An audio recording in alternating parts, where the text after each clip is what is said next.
Pala maraming tao ang naghihirap dahil dito. Panoorin nyo ito. Patterns of the unsuccessful people. Laging tulog. Loving sleep. Proverbs 20 verse 13. Do not love sleep or you will grow poor.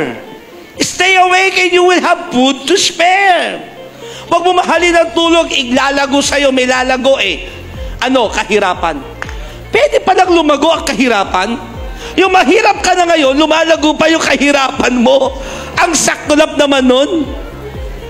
Yung tipong, ang level na kahirapan mo ay 1 lang, lumago, naging level 10 ka na. Yung mas hirap ka ng umahon. Kasi bakit? Tulog ka ng tulog. Sabi ko nga eh, sa iba, parang sleeping beauty kung matulog. Naghihintay ng prinsipeng hahalik sa kanya.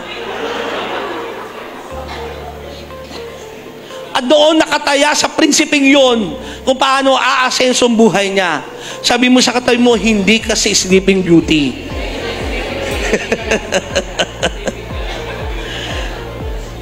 Pasin ba kayong ganyan? Yung taong gigising ng mga alas 12, maghahanap ng kakainan. Pagtapos kumain, gaganyan-ganyan, kakamot-kamot. Sa matulog. Ito exaggerated yan ha, pero marami talaga, alam nyo po, mas pinipiling matulog kaysa magtrabaho. Isang magandang paalala to na kung malaki ang pangarap mo, magsikap tayo, magtrabaho tayo para hindi tayo pagkulangin sa buhay. Kung gusto mo ng mga ganitong video, please like and share. God bless.